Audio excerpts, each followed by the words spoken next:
Nigerians are expected to seek out the best. 2 words to describe the activity. The Yoruba Unity Forum is conducted. Be the first to know. From the north, south, east, west and around Africa. We break the news. Women in Nigeria. Now you can catch all the actions live as the news breaks. We are Core TV News. Welcome to Core TV Primetime Our News. 24-hour news station. Welcome back. It's Core Digest Thursday, exclusive to Core TV News. I'm joined now by Public Affairs Analyst GBOLA OBA. Good morning. Thank you for finding time to come. Entrepreneur and Public Affairs Analyst. I don't make a living from public affairs analysis. I make a living by being entrepreneurial. Chief Executive has about 10 different branches across the country. Okay. Should I go ahead? If you want to also run your tongue, it's your show. It's all right. Let's start from, we're talking aftermath of elections and matters arising. Now, interestingly, President Goodluck Jonathan is handing over on the 28th of May and not 29th. The Minister of Information, Patricia Akwashiki, is of the opinion that by May 28th, the President intends to have the formal handover done at a dinner, so that they can reserve May 29 for the incoming government. Is this in the light of the spirit of sportsmanship that was celebrated? You know, it's typical Jonathan, wanting to wrap it all up without any discord, wanting to do it as...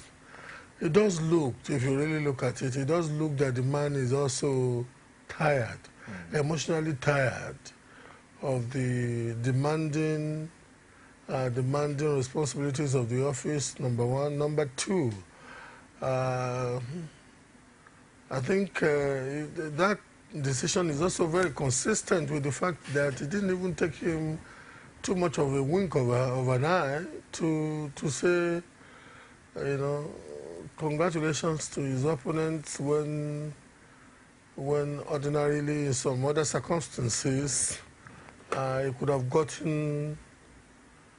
played dirty.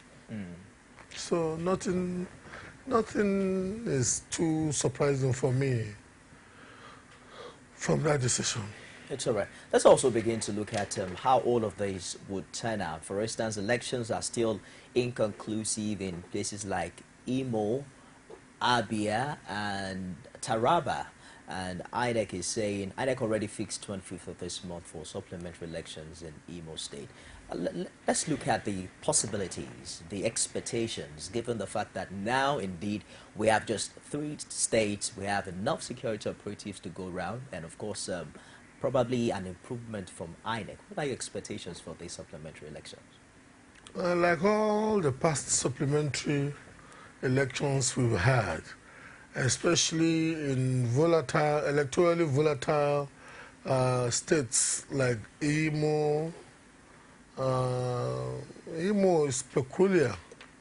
With Imo, Anambra, we had reruns too, or supplementary elections in like all the past supplementary elections we've had. I'm not expecting anything untoward. Okay. Like you rightly pointed out, the security infrastructure will be better placed to be well beefed up. The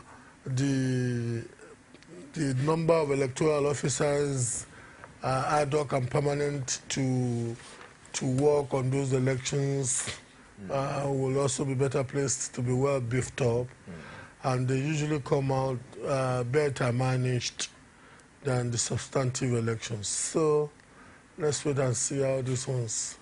It's all right. Let's also very quickly get to the MCR. Let's find out some updates from the ongoing aftermath thereabout of MCR, the 2015 MCR, Ministry of Communications and Reports.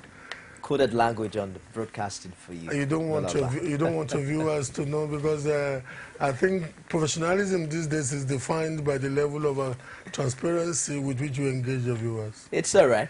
We'll get there probably some other time. Let's find out what the Senate is saying on issues as regards President Goodluck Jonathan's position on amending the Constitution, a process that kick-started some while ago, even before election matters came up.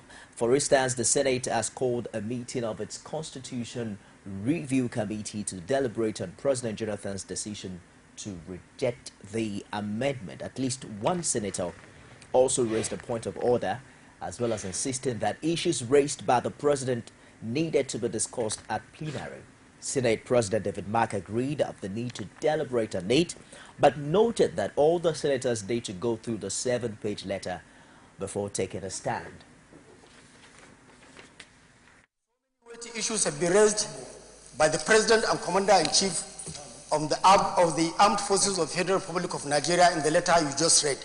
And I think it is important for us to discuss that letter and see whether there is need for us to consider the letter or not.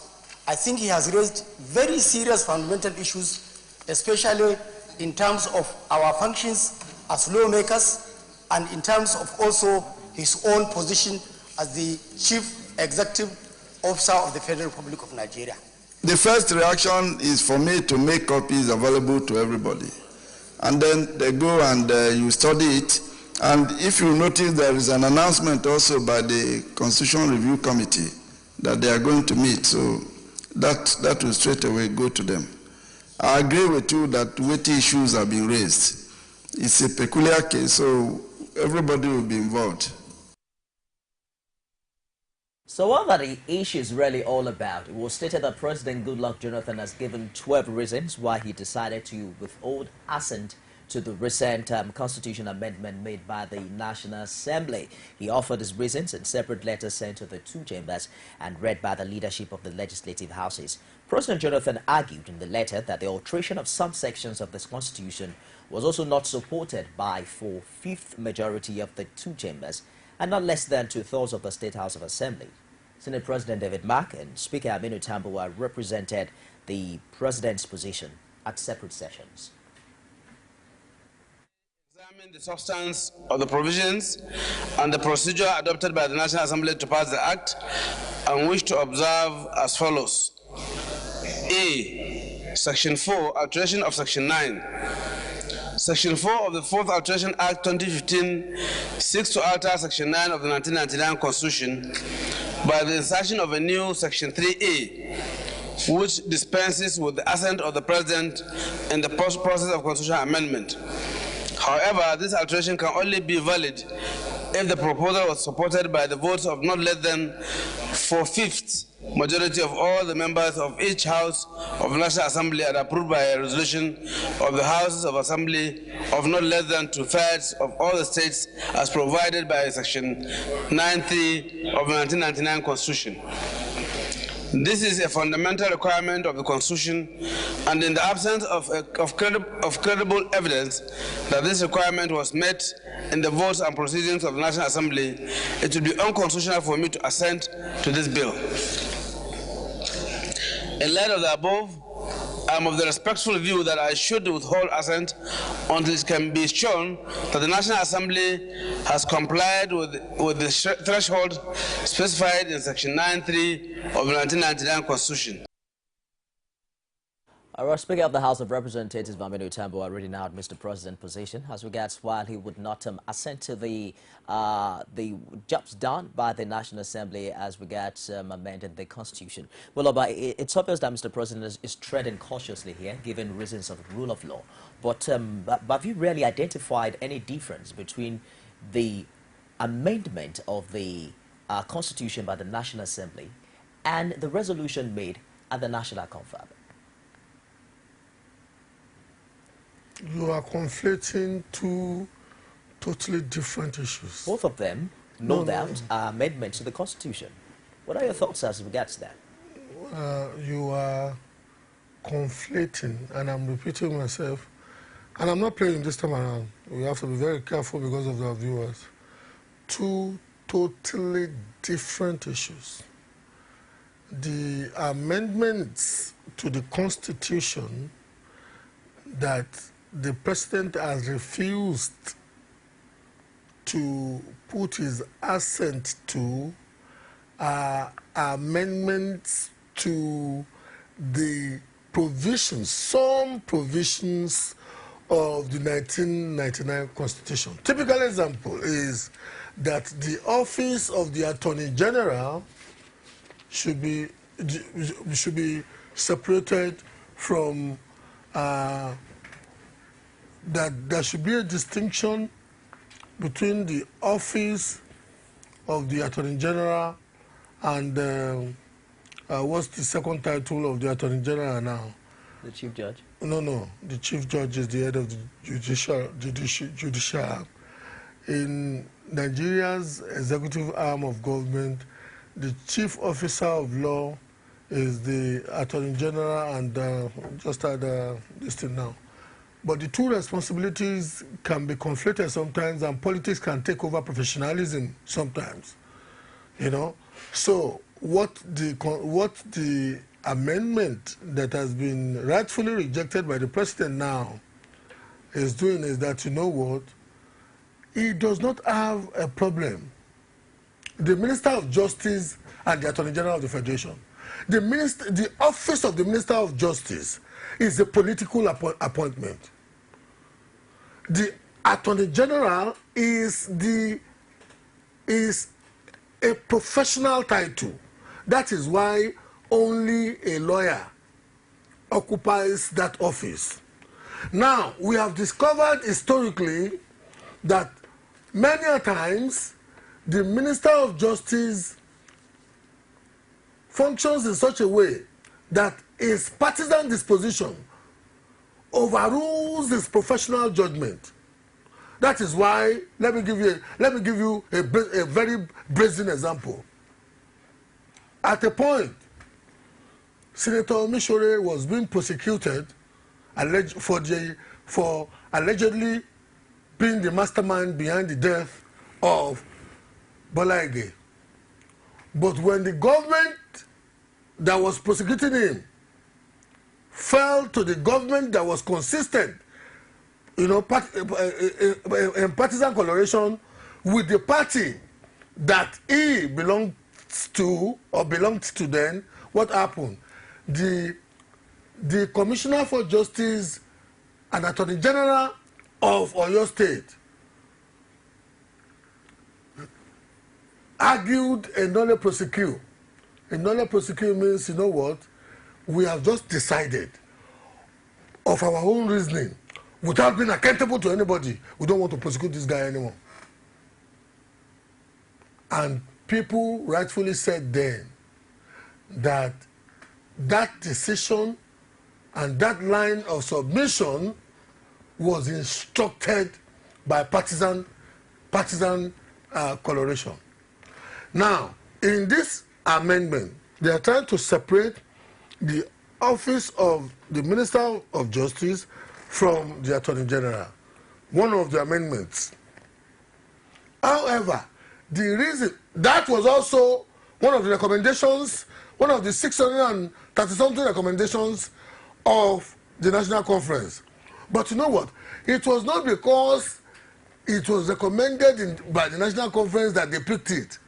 It was an argument, or it's an argument that has been in the air forever. And the reason why I don't want you to conflate the two is that as we speak now, there is no official move yet, barring about 4 weeks or 5 weeks ago, when the Federal Executive Council considered and approved the recommendation of the National Conference for further actions. The two lines are independent of each other. But you know what? The issue here is this, and it will be a mighty disgrace to members of, if you guys had intimated me with the topic I was coming to discuss here, I would have done the basic research for you. Indeed, unfortunately, when I got here, I had to give my phone to, because I have the Nigerian Constitution in my phone, I would have gone through it. The president is arguing that, especially the section that I just used as an example now, the president is arguing that the Constitution stipulates that in order for that section to be amended, 4/5 not two-thirds majority, for a fifth of the membership of the two chambers of the National Assembly must be on record to have supported the amendment, and then two-thirds majority of the houses of assemblies across of the houses of assembly across the federation must also consent to it. If our legislators had not done that rightfully and they submitted that amendment to the president, I would want to celebrate President Goodluck Ebele Jonathan for being resolute on the side of the rule of law and the supremacy of the constitution to send their this thing back to them, because they should know better as legislators that, you know, certain things, certain conditions precedent must be met procedurally and otherwise before the bill is submitted to the president for assent. How do you see all of this fare in the 8th National Assembly, given the new constitution of membership? They really have to, if this turns out to be a major faux pas on the side of the two chambers of the National Assembly, they really have to be far more circumspect in the way they deliberate on issues and in the way they make sure. Let me give you one of the reasons for the rejection by the president. I just peripherally, I cursorily went through this. I didn't know we were going to be discussing it. I would have done a more research to this. But let me give you one other example, apart from the Office of the Minister of Justice and the Attorney General that I told you. The other issue is that in the so-called amendment that is submitted to the president, our legislators are trying through the back door to legitimize their unconstitutional acquisition of executive responsibilities, like constituency projects. The concept of constituency project is foreign to our constitution.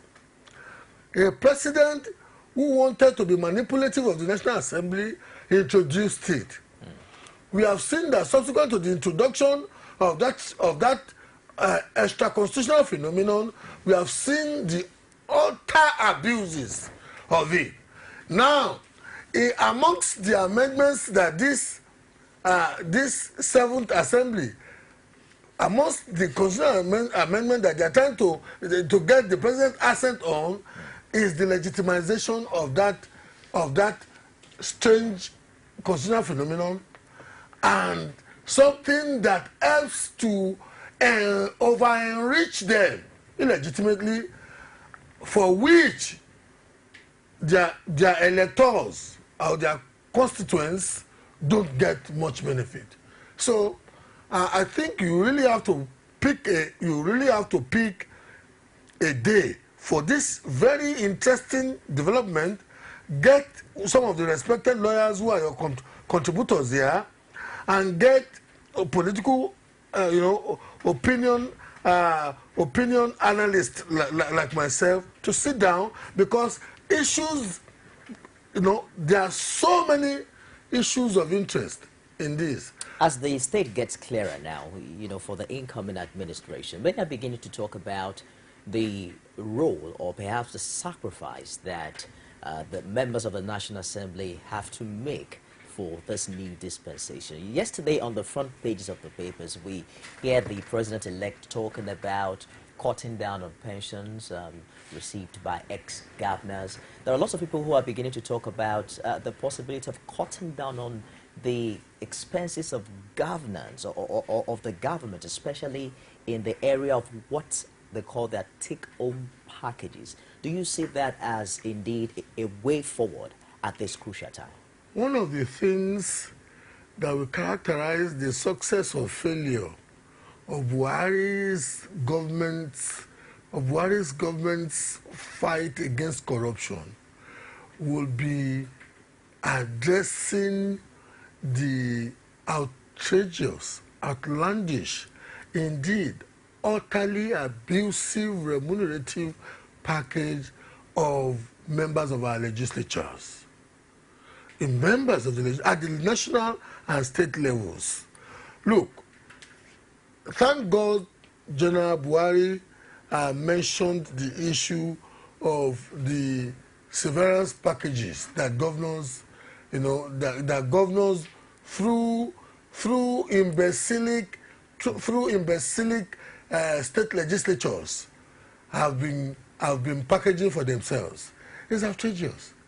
Outrageous that these people, after 8 years of living like kings, and emperors, when they're on their way out, they will lean heavily on subservient members of their states' houses of assembly and get them to approve outlandish, totally unrealistic packages, golden packages for a severance this thing for themselves, pensions for governors. Some governors,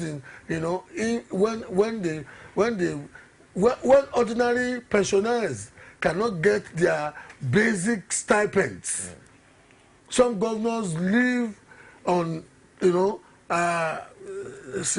golden severance packages worth sometimes hundreds of millions of naira. It's preposterous. They are making politics as it is now across the board. They are making elective and appointive offices in politics to be totally disconnected from the reality of our marketplace, which the biggest blue chip company in Nigeria, which of their CEOs gets such a golden severance package and like it's meant for them to live in heaven?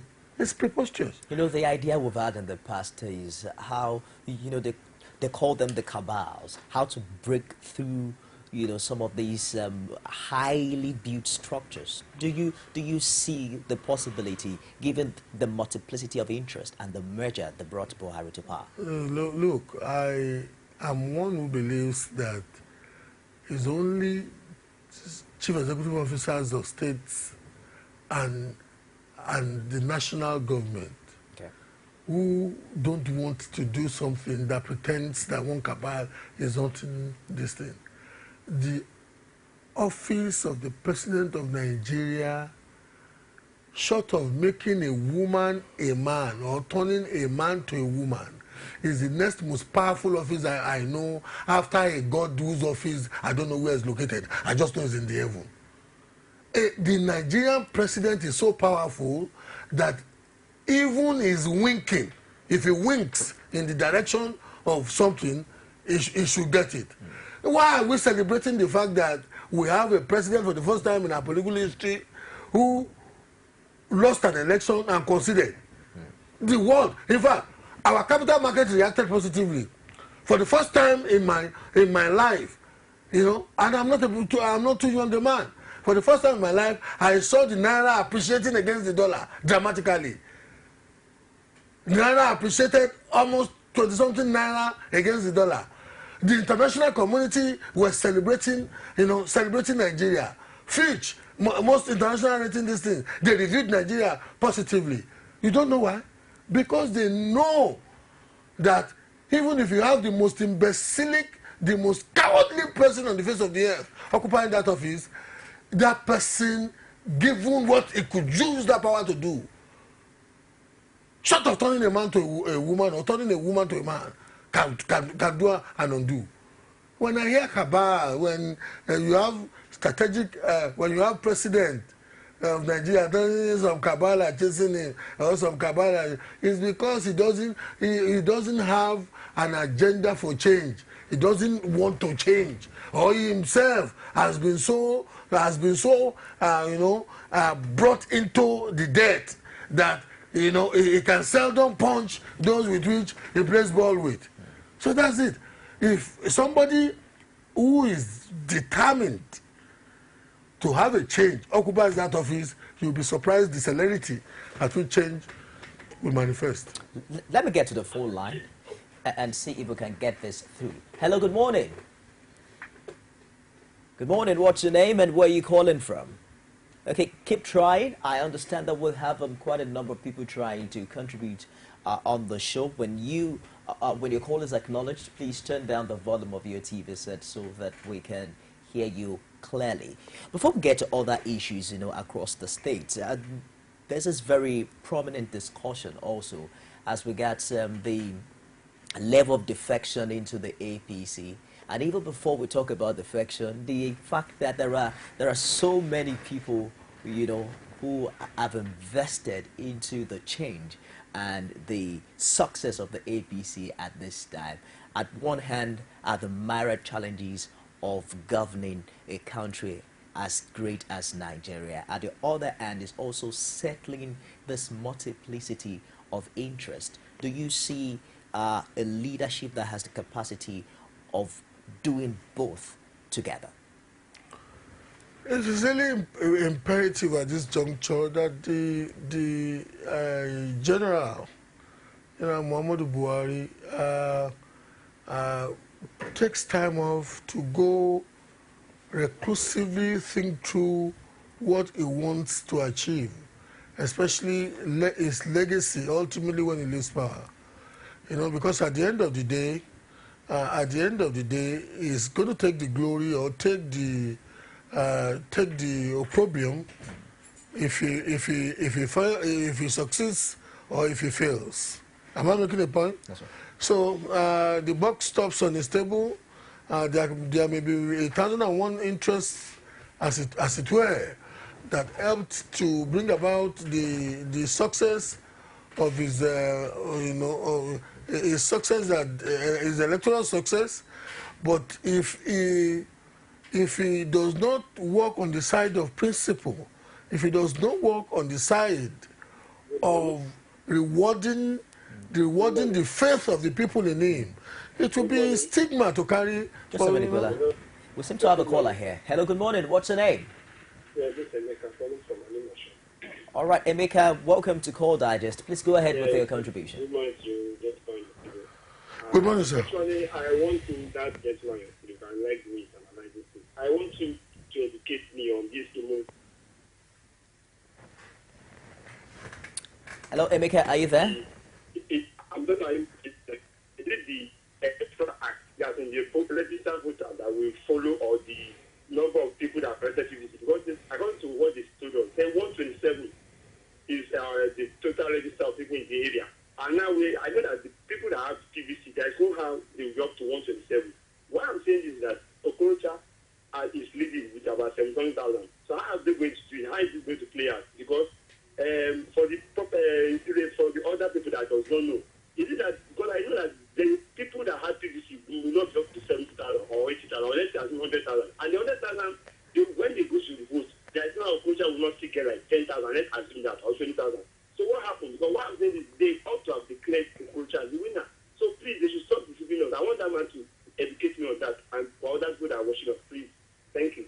Well, thank you very much for your contribution, Emeka from Lagos. We didn't get the initial part of your question, but I understand that the position of INEC was that the difference between what Okorocha has and Emeka Hiyadela is not as much as the number of elections that were cancelled in Imo State.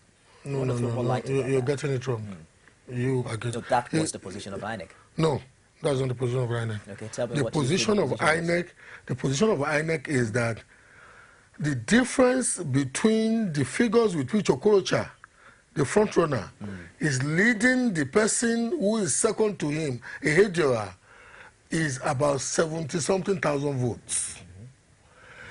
The total number of votes, those who have collected PVCs, in the local governments where votes have been invalidated, is far more than that difference of leadership. Exactly what I just said. No. Maybe you didn't. No, that's what I said. That's the total number of votes that were cancelled as of the time of counting this election was more than the difference between Okorocha and Fantastic. That was what I said. That is because I didn't understand you to have said that. I was speaking English, not Yoruba. Maybe your English is so. In so much as the difference in the total number of votes invalidated is more than the difference with which Okorocha is leading Ehiojoa, the APC candidate is leading the PDP candidate. It is the law, not because Professor Ibidapobe wants to be difficult. The electoral law says that in such a circumstance, a supplementary election must be done where the votes have been invalidated. That is why now, you know, it is generally assumed, the basis for that principle is that it is not impossible that the first runner-up will take the totality of the votes, and in that instance, overtake the person who is the front runner now. It is just creating an atmosphere of fairness, you know, seeing fairness being demonstrated and entrenched. The gentleman Emeka, it does seem that he would prefer Rochas Okorocha to be announced. But let's be very honest with ourselves. If Rochas were to be announced in this circumstance, there will always be that supposing they allowed, and with a baggage like that, his mandate would have a comma. I'm sure Okorocha is not new to the system, given the fact that he won the 2011 election via supplementary elections too. Let's take a short break here. When we come back, we'll also look at accusations coming from the APC in Akwa Ibom as regards as the insistence of the 19 APC lawmakers in Ekiti to go ahead with the impeachment notice served on Ayodele Fayose. Stick around. Don't go away. From time immemorial, women have birthed life, shaped character, and by extension, influenced the society. Moremi of Ife, Emoten of Benin, Queen Aminat of Zaria, all women of influence and power. Whether it's before election, after election. How ironical. Women being so powerful, yet have few grounds in decision making. They see you as a wife, and I see you as a wife to a man. We are talking women in politics. A woman will be bold enough to stand up and say, I want to become president of Nigeria. Only on Core TV News.